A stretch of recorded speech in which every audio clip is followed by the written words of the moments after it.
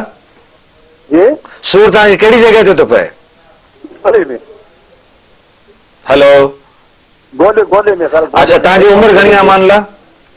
जी उमिरि तव्हांजी घणी आहे? उमिरि मुंहिंजी आहे तक़रीबन 50. ऐं तव्हांखे को ब्लड प्रेशर या शुगर जो आर्ज़ो त कोन्हे? सर न, इहो शुगर बि कोन्हे, ब्लड प्रेशर बि न आहे. ब्लड प्रेशर बि जेको आहे नॉर्मल आहे. अच्छा, गोॾा ॿिन्ही में सूर थो पए या कंहिं हिकिड़े साइड खां? हिक में सर, हिक में खबी साइड में. खबी साइड. तव्हांजी वॾी महिरबानी, तव्हां असांजे प्रोग्राम में शामिल थियो. अमान अल्लाह, डॉक्टर साहब खां पुछूं था त छा मसइलो थी सघे, छा करणु खपे. जी, अस्सलाम वालेकुम अमान साहब. अच्छा, आपने बताया कि आपको घुटनों में दर्द है? नहीं, दर्द नहीं है. वही कह रहे हैं कि मैं बैठता हूँ, उठता हूँ तो दर्द शुरू हो जाता है, फिर थोड़ा सा चलता हूँ तो एक ही साइड पे लेफ्ट जो नी है उसमें पेन होता है, और लेकिन वो चलने के साथ जब उठता हूँ चलता हूँ तो ठीक हो जाता है. ठीक है, तो आपकी उम्र भी इतनी ज्यादा नहीं है कि आपको घुटनों का दर्द जो है आर्थराइटिस वाला दर्द शुरू हो, लेकिन उम्र ये होता है कि जो आपका पट्टा होता है वो थोड़ा सा इतना मजबूत नहीं होता, और आपकी जो ये सामने वाली हड्डी होती है जिसको हम पटेला कहते हैं, वो आपके पीछे वाली हड्डी पे रगड़ खा रही होती है. तो इसमें कोई खतरनाक बात नहीं है. आप बेहतर ये होगा कि आप अपने किसी ऑर्थोपेडिक डॉक्टर के पास जाके एक अपने घुटने का एक्सरे करा लें, सिर्फ उसको देखने के लिए अपने जोड़ को. और दूसरा आपको मैं मशवरा ये दूंगा कि आप थोड़ी घुटने की मजबूती की एक्सरसाइजेस करें. वो इंशाल्लाह हम डिस्कस करेंगे.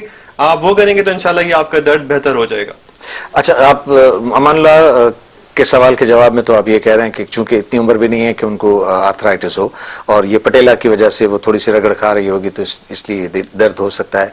तो एक तो वो एक्सरे करा लें कि उस घुटने की हालत क्या है. दूसरा कुछ एक्सरसाइज है, तो काइंडली अगर थोड़ी सी इस तरह की एक्सरसाइजेज अगर हमें डेमोन्स्ट्रेट करके बता देंगे तो यहीं बैठ के बताइएगा. कि 2 एक्सरसाइज बड़ी मुफीद है.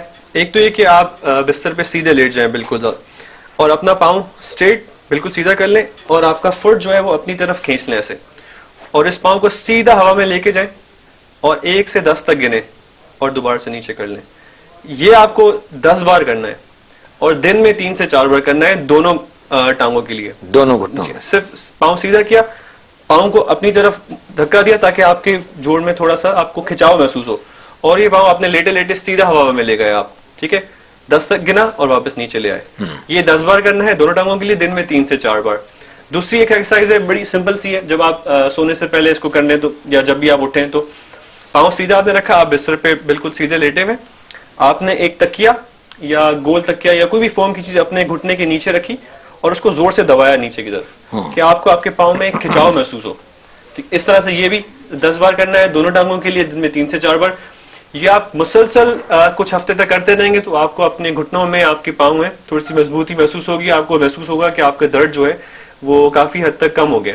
ये हम बात कर रहे हैं अर्ली आर्थराइटिस, या फिर ये हमने जो बात की पटेला रब करने के लिए. ठीक है, मतलब ये अभी वो डेवलप नहीं हुआ, आर्थराइटिस डेवलप नहीं हुआ, लेकिन उससे हम इसको हम डिले कर सकते हैं. Exactly. बहुत सारी डिले हम इसमें कर सकते हैं. अच्छा, मुझे थोड़ा सा मैं ये भी चाहूंगा मुस्तफा कि हम अपनी जो हमारी सेडेंटरी लाइफ है, हम